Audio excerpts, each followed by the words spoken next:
Supreklah, Cok. Hahaha.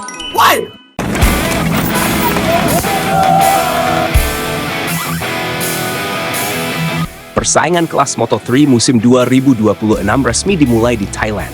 Dan seperti yang sudah diprediksi, seri pembuka langsung menghadirkan cerita kontras bagi para pembalap debutan. Ada kisah sensasional dari Indonesia. Di sisi lain, terdapat proses adaptasi yang masih penuh tantangan bagi pembalap muda Malaysia, Hakim Danish.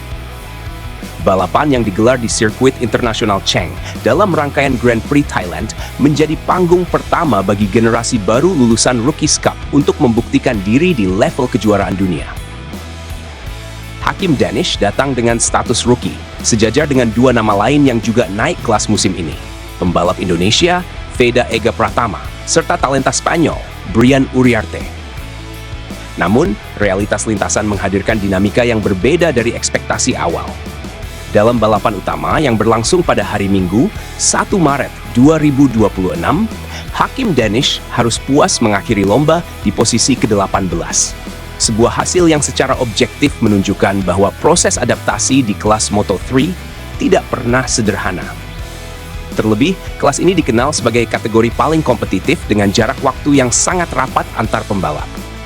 Sementara Danish masih berjuang menemukan ritme, dua rival seangkatannya justru mampu menembus jajaran 10 besar. Veda Ega Pratama tampil impresif dengan finish di posisi kelima, sedangkan Brian Uriarte yang memperkuat Red Bull KTM Ajo mengamankan posisi ketujuh. Perbedaan hasil ini tentu menjadi sorotan. Bukan semata soal posisi akhir, melainkan bagaimana dinamika balapan berkembang. Dalam kelas Moto3, menjaga posisi di grup depan berarti harus mampu mengelola slipstream, menentukan titik pengereman secara presisi, serta membaca pergerakan lawan dalam sepersekian detik. Sedikit saja kehilangan momentum, pembalap bisa langsung tercecer beberapa posisi. Hakim Danish mengakui bahwa debutnya belum berjalan sesuai rencana. Dalam pernyataannya, ia secara terbuka menyampaikan kekecewaannya.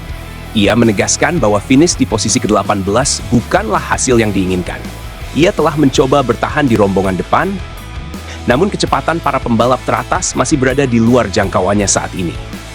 Danish juga menyebut bahwa dirinya masih beradaptasi dengan karakter motor di kelas ini, mencari keseimbangan antara agresivitas dan kontrol.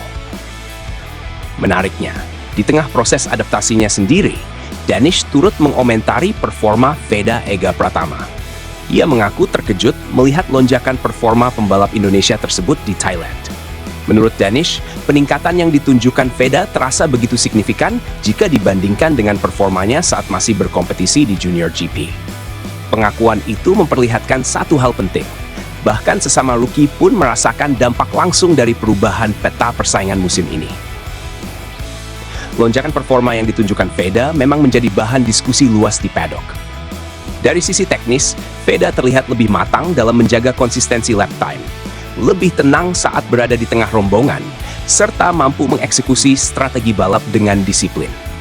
Namun bagi Hakim Danish, musim ini masih sangat panjang. Seri pembuka seringkali menjadi ajang pembelajaran paling berharga bagi pembalap muda.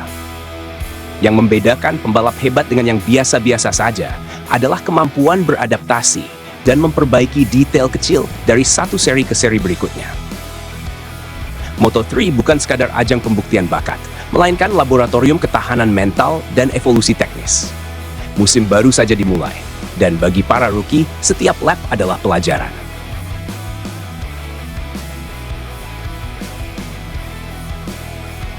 Menurut saya ini wajar banget untuk seorang rookie. Moto3 itu kelas paling ketat. Jarak waktu bisa cuma sepersekian detik, tapi posisi langsung turun banyak. Hakim Danish pasti butuh waktu adaptasi. Justru yang luar biasa itu bagaimana Veda bisa langsung nyetel. Tapi saya yakin Danish juga akan berkembang seiring berjalannya musim. Kalau lihat dari onboard kamera, Danish sebenarnya tidak buruk. Hanya saja di grup depan, ritmenya memang brutal. Sedikit kehilangan slipstream saja bisa langsung tercecer. Saya rasa ini lebih ke soal pengalaman dan jam terbang. Musim masih panjang, jangan terlalu cepat menghakimi. Yang menarik adalah pengakuan Danish soal Veda. Artinya memang lonjakan performa Veda terlihat jelas bahkan dari sudut pandang rival. Itu menunjukkan betapa kompetitifnya musim ini. Tapi saya tetap respect dengan kejujuran. Danish mengakui masih mencari ritme. Debu di Thailand itu tekanan besar. Seri pembuka selalu penuh ekspektasi. Menurut saya posisi ke-18 memang bukan ideal, tapi bukan akhir dunia juga. Banyak pembalap top dulu memulai dengan hasil seperti itu sebelum akhirnya bersinar. Saya rasa perbandingan dengan Veda membuat tekanan ke Danish semakin besar. Padahal setiap pembalap punya kurva perkembangan berbeda. Adaptasi motor, setting, dan mental itu proses. Kalau timnya solid, Danish bisa bangkit di seri berikutnya. Yang saya lihat, Danish masih terlalu berhati-hati saat duel di tikungan. Di Moto3, agresivitas terkontrol itu penting. Tapi justru dari sini dia bisa belajar. Pengalaman balapan seperti ini sangat berharga untuk jangka panjang. Salut dengan sikap Danish yang tidak mencari alasan. Dia jujur mengakui belum puas dan masih perlu peningkatan. Mental seperti itu penting. Saya yakin begitu dia menemukan ritme yang tepat, hasilnya akan jauh lebih baik. Persaingan rookie musim ini benar-benar menarik. Ada Veda yang langsung meledak, ada Danish yang masih berproses, dan Uriarte yang stabil. Justru dinamika seperti ini yang bikin Moto3 semakin seru untuk diikuti. Menurut saya, faktor pengalaman di trek juga berpengaruh. Pembalap yang cepat beradaptasi dengan kondisi panas dan grip Buriram biasanya punya advantage. Mungkin Danish butuh beberapa seri lagi untuk benar-benar nyaman. Ini baru seri pertama. Terlalu dini untuk menyimpulkan siapa yang akan unggul sepanjang musim. Saya yakin Danish akan belajar dari Thailand dan kembali lebih kuat. Menurut saya ini wajar banget untuk seorang rookie. Moto3 itu kelas paling ketat. Jarak waktu bisa cuma sepersekian detik, tapi posisi langsung turun banyak. Hakim Danish pasti butuh waktu adaptasi. Justru yang luar biasa itu bagaimana Veda bisa langsung nyetel. Tapi saya yakin Danish juga akan berkembang seiring berjalannya musim. Kalau lihat dari onboard kamera, Danish sebenarnya tidak buruk. Hanya saja di grup depan, ritmenya memang brutal. Sedikit kehilangan slipstream saja bisa langsung tercecer. Saya rasa ini lebih ke soal pengalaman dan jam terbang. Musim masih panjang, jangan terlalu cepat menghakimi. Yang menarik adalah pengakuan Danish soal Veda. Artinya memang lonjakan performa Veda terlihat jelas bahkan dari sudut pandang rival. Itu menunjukkan betapa kompetitifnya musim ini.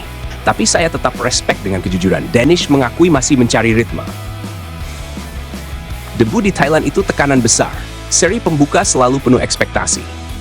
Menurut saya posisi ke-18 memang bukan ideal, tapi bukan akhir dunia juga. Banyak pembalap top dulu memulai dengan hasil seperti itu sebelum akhirnya bersinar.